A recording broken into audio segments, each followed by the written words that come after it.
Bonjour à tous et bienvenue sur la chaîne Profession Prof pour cette nouvelle vidéo.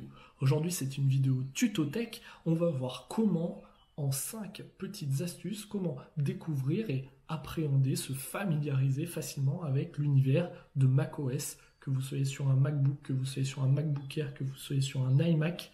Ça va vous permettre justement de vous familiariser et de passer plus facilement de Windows, si vous étiez sur Windows, à macOS.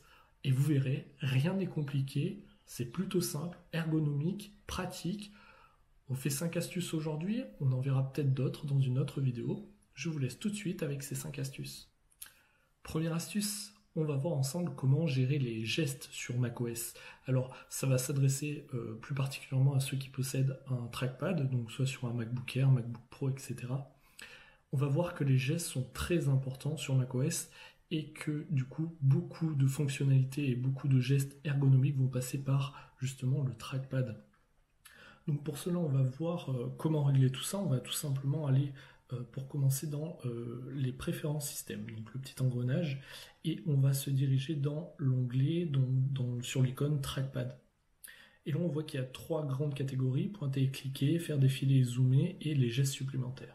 Dans pointer et cliquer, on voit qu'il y a différentes choses. La première, c'est la recherche et la détection de données. Lorsque vous allez cliquer sur votre trackpad de manière prolongée, cela va ouvrir un petit menu contextuel qui est une sorte de dictionnaire pour vous donner par exemple une définition sur un mot.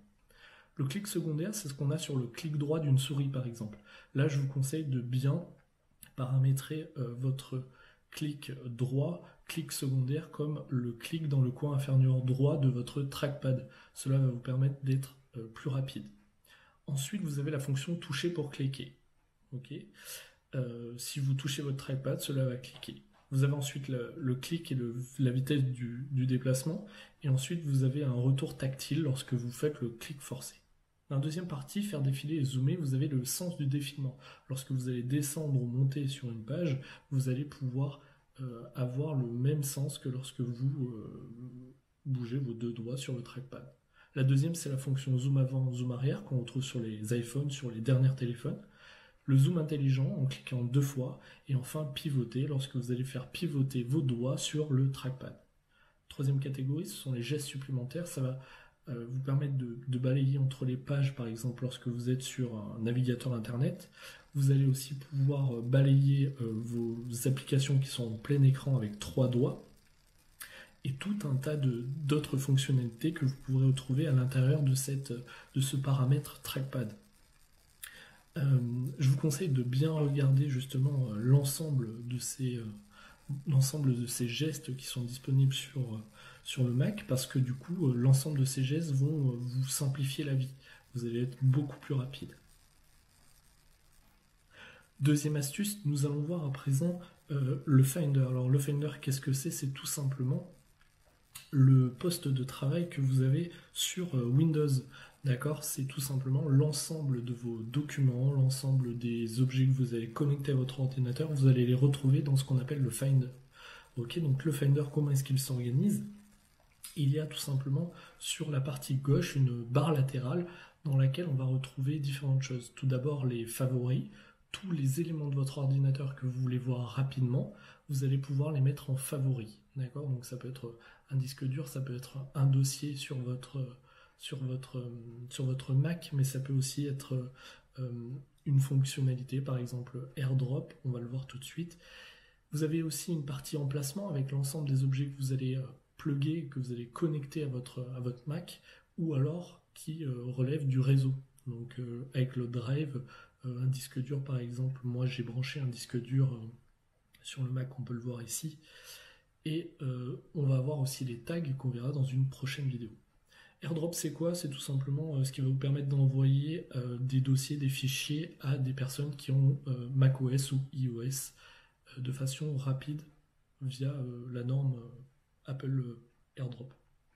Vous avez aussi le deuxième document qui est tout simplement l'onglet récent qui va regrouper l'ensemble des documents récents sur votre ordinateur. Vous avez l'onglet applications. Alors cet onglet-là, il est très important parce que sur macOS, l'ensemble des applications sont réunies à l'intérieur d'un même dossier.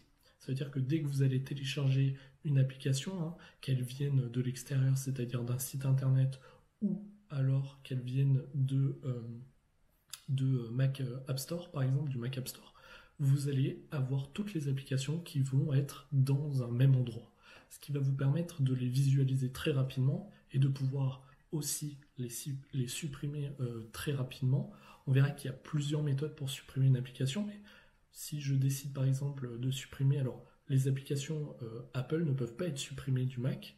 Par contre, vous allez pouvoir supprimer des applications que vous avez téléchargées, donc des applications tierces. Par exemple, si je regarde donc musique ou notes, là je m'aperçois que je ne peux pas les supprimer. Mais si je vais sur OBS par exemple, je peux très bien le placer dans la corbeille. C'est une façon de supprimer une application, on verra qu'il reste quand même des traces sur l'ordinateur et on verra comment s'en débarrasser. Le troisième onglet qu'on va voir ensemble, c'est l'onglet bureau, hein, et cet onglet il regroupe tout simplement l'ensemble des documents que vous avez sur votre bureau. L'onglet documents, c'est l'ensemble des fichiers que vous voulez retrouver dans c'est mes documents, hein, qui existent sur Windows tout simplement, hein. C'est un dossier avec tous vos documents et enfin le dossier téléchargement. On va voir maintenant comment paramétrer justement cette barre latérale. Vous allez aller dans Finder, Préférences, et ici vous allez cliquer sur barre latérale. Vous pouvez choisir d'afficher votre disque dur sur le bureau si vous le souhaitez. Si vous souhaitez par exemple avoir votre disque dur racine sur le bureau, vous pouvez le faire à partir d'ici. Vous allez cliquer sur barre latérale et là on peut voir qu'on peut tout simplement cocher, décocher ce qu'on souhaite avoir comme favori.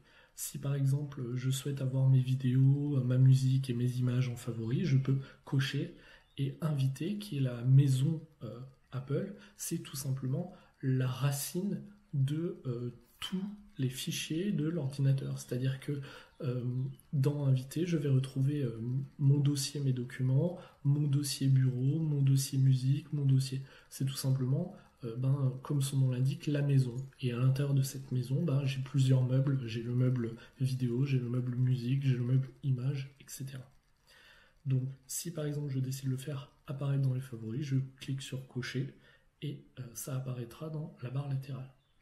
Dans les options avancées, on a juste une petite, donc plusieurs options aussi, et on a surtout, lorsque vous allez effectuer une recherche dans le Spotlight, mais on verra tout à l'heure, on verra comment modifier ça et où est-ce que le Spotlight, c'est-à-dire la version recherchée de votre Mac, va aller chercher les dossiers. Est-ce que vous voulez qu'elle aille chercher uniquement dans un dossier ou dans tout le Mac? On en parlera tout à l'heure avec Spotlight.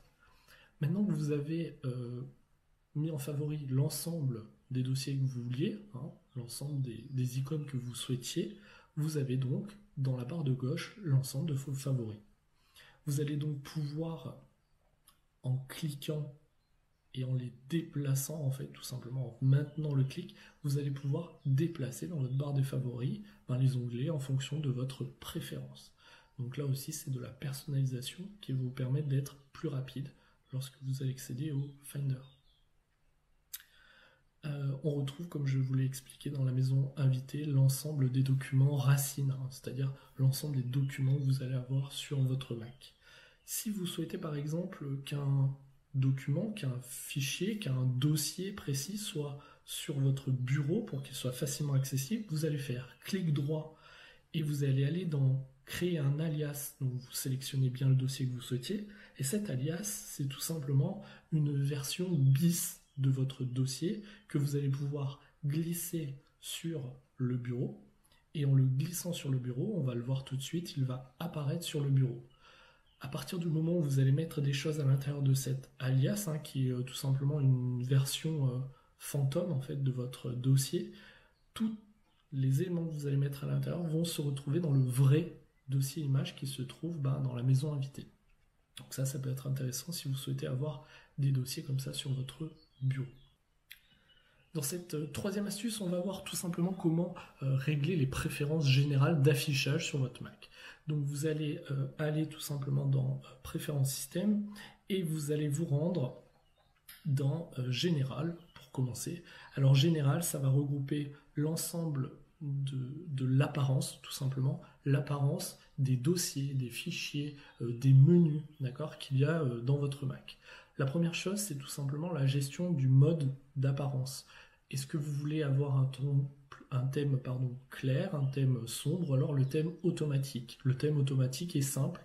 Lorsque si vous êtes le matin par exemple, ça sera plutôt le thème clair, et puis arrivé en fin de soirée et la nuit, le thème va changer, va passer automatiquement en thème sombre.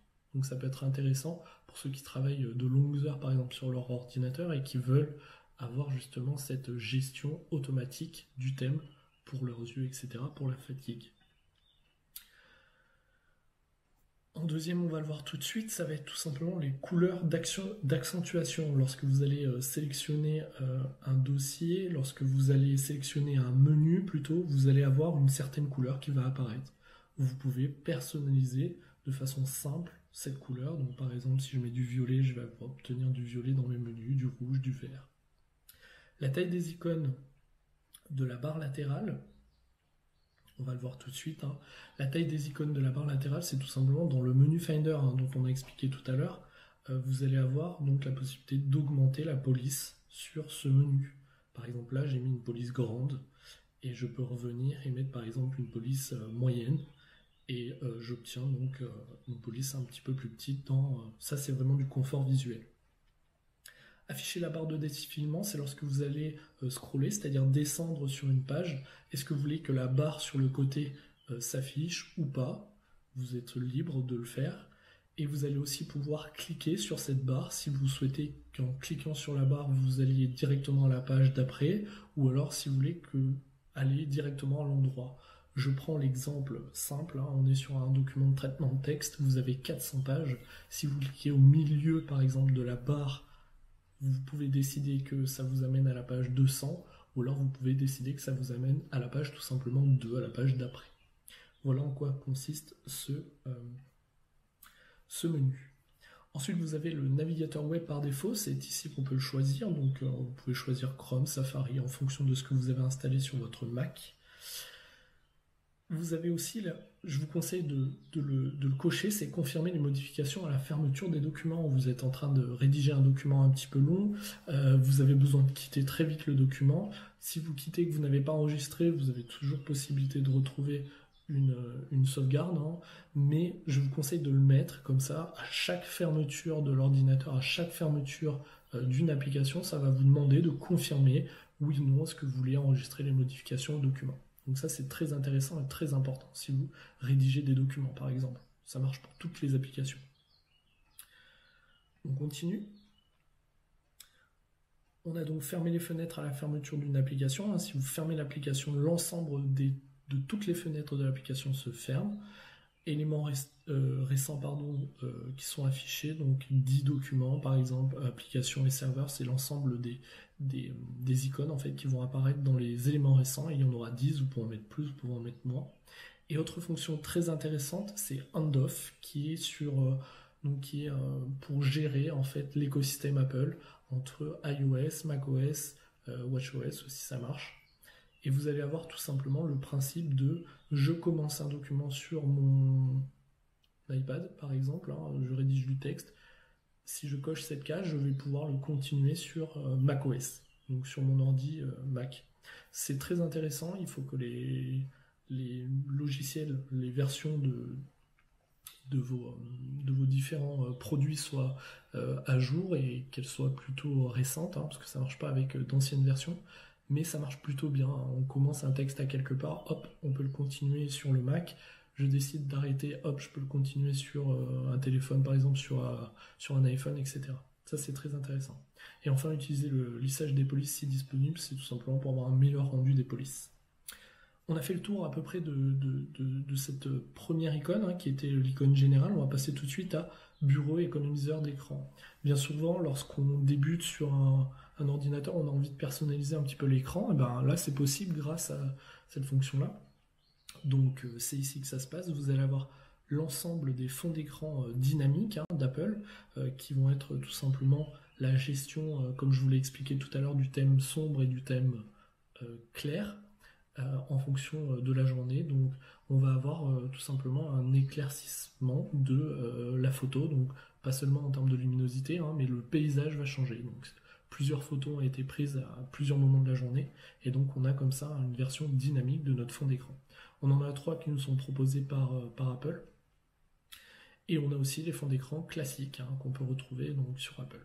Vous allez pouvoir utiliser aussi le système de l'application photo, donc vous allez retrouver l'ensemble de vos photos à l'intérieur de ce menu-là, ce qui va vous permettre de choisir par exemple la dernière photo que vous avez prise avec votre iPhone et de pouvoir la mettre directement sur le fond d'écran de votre Mac.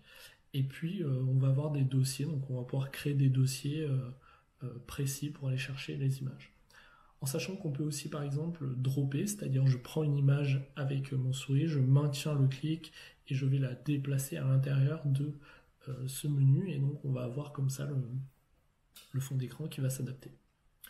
Deuxième chose, c'est les économiseurs d'écran. Vous avez plusieurs solutions disponibles, vous avez un temps disponible, bon ça c'est plutôt classique avec la possibilité de superposer l'heure. On en a terminé pour ces 2 onglets, Général et Bureau économiseur d'écran.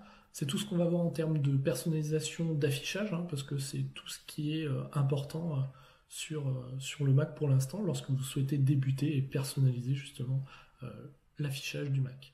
On va passer tout de suite à l'astuce suivante. Bien, nous allons voir tout de suite comment créer un nouveau dossier et puis comment modifier l'aspect général du bureau, c'est-à-dire la disposition des icônes sur le bureau. On va aller dans Fichier, Nouveau dossier, il est ici. Et puis on va voir comment justement modifier l'ensemble, la disposition des icônes sur le bureau. Est-ce qu'on veut qu'elles soient plus grosses, plus petites? Est-ce qu'on veut changer la police, etc. Et ça passe par le menu, donc clic droit, et je vais aller dans Afficher les options de présentation. Et donc là apparaît le menu donc bureau, on voit bien qu'on est en train de modifier des paramètres du bureau, et on va regarder plusieurs choses. La première chose, c'est empiler. Si vous décidez que toutes vos icônes sont empilées par donc type, par exemple toutes les applications vont être empilées dans un coin du bureau ensemble, tous les fichiers PDF vont être ensemble, tous les dossiers vont être ensemble, toutes les images vont être ensemble. Ça c'est une gestion par exemple qui peut permettre d'être facilitée lorsque vous avez besoin de faire rapidement du ménage sur votre bureau. Vous pouvez empiler justement toutes les icônes ensemble, comme ça vous permet d'avoir un aperçu général de tous les types de contenus que vous avez sur votre bureau. Moi je ne l'utilise pas, j'utilise la version triée, donc je vais aligner sur la grille, l'ensemble des icônes vont s'aligner sur une grille, d'accord, ce qui va nous permettre de les modifier et de changer leur déplacement, leur place sur la grille, d'accord, donc pas avec un déplacement aléatoire. Je vais pouvoir changer aussi la taille des icônes, d'accord.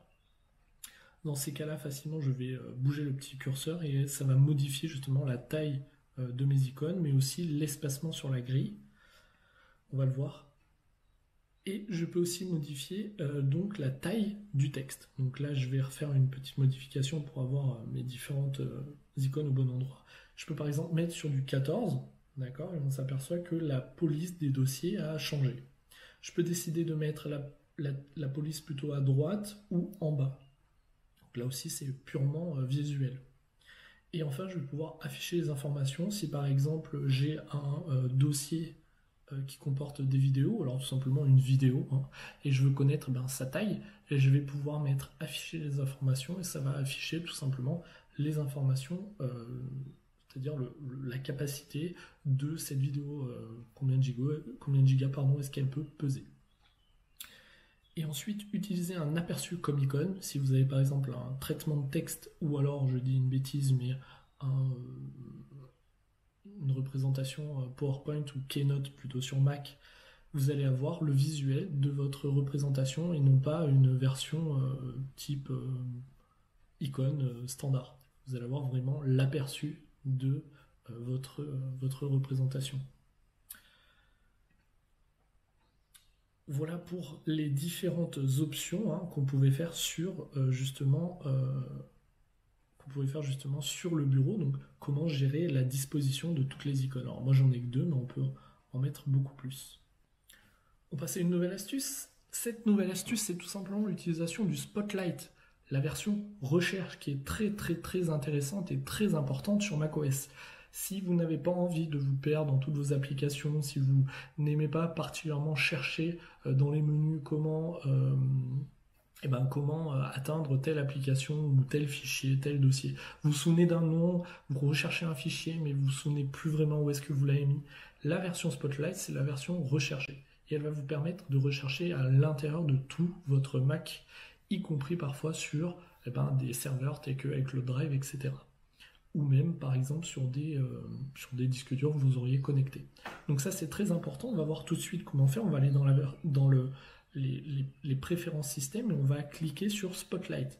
On arrive dans ce menu et on va voir que Spotlight va pouvoir aller chercher dans l'ensemble, ou plutôt va chercher l'ensemble de ces documents. Donc je peux cocher ou décocher les éléments dont je ne veux pas que Spotlight cherche en fait, que je ne veux pas rechercher. Et si je veux que Spotlight recherche dans l'ensemble de ces documents, je vais pouvoir cocher l'ensemble des petites cases. Et donc, je vais avoir ici la possibilité, grâce notamment au raccourci clavier, d'effectuer une recherche. Donc, la recherche sur Spotlight s'effectue avec la commande commande espace justement. Donc commande, on peut le voir, il est juste à côté de la barre d'espace à gauche et ça va nous permettre d'afficher directement le Spotlight. Le Spotlight c'est quoi? Eh ben c'est ça, tout simplement. Donc je vais faire la manipulation, hop, commande espace et j'atterris ici. Donc moi j'avais recherché le logiciel QuickTime Player, c'est pour ça qu'il est affiché. Vous avez une toute petite fenêtre avec une barre de recherche et un ensemble de résultats classés par type, c'est-à-dire musique, vidéo, application, documents, PDF, etc. Je vais, si je ne souhaite pas utiliser le raccourci, je peux aussi aller dans la loupe qui se situe en haut à droite, dans la barre d'outils tout en haut, et je vais cliquer dessus, et je vais avoir exactement la même chose. Ça va nous permettre de chercher à l'intérieur du Mac, comme je l'ai dit, l'ensemble des fichiers. Je cherche par exemple un nom de dossier ou de fichier qui commence par animal. Je vais pouvoir aller voir et je vois que j'ai une multitude de résultats, des dossiers mais aussi des documents PDF. Je vois que Siri me propose même des choses, des actualités, des sites web précis, des sites web suggérés par Siri. Bref, j'ai un tas de choses, y compris une définition qui est donnée par le dictionnaire disponible sur Mac. Cette astuce qui est une astuce bonus, c'est tout simplement les raccourcis. Les raccourcis clavier sur macOS sont indispensables. Alors bien sûr, le but n'est pas de connaître l'ensemble des raccourcis, mais uniquement ceux qui peuvent vous intéresser. Si vous faites du traitement de texte, vous connaissez déjà peut-être certains raccourcis que vous utilisiez sur Windows ou sur d'autres OS. On va tout de suite aller voir dans Préférences système et on va aller dans le clavier, donc icône clavier. Et là, on va aller dans l'onglet raccourcis. Dans l'onglet raccourcis, on a l'ensemble des raccourcis en fonction des applications, en fonction des moments où vous êtes sur votre Mac. Donc, vous allez pouvoir retrouver l'ensemble des raccourcis à partir de cet onglet-là, de ce menu-là, mais vous allez pouvoir aussi les personnaliser, d'accord ? En sachant que bien souvent les raccourcis sont effectués à l'aide de la touche Option, Commande, Contrôle ou FN. D'accord ? FN qui signifie fonction. Vous pouvez donc modifier, personnaliser l'ensemble de vos raccourcis. Si vous souhaitez avoir l'ensemble des raccourcis les plus utilisés sur Mac, c'est-à-dire ceux qui sont plus à même de vous intéresser, vous pouvez aller sur le site directement d'Apple qui fait un récapitulatif de l'ensemble des raccourcis courants qu'on va pouvoir utiliser, que ce soit du traitement de texte, des menus contextuels, etc. ou des applications un petit peu plus précises.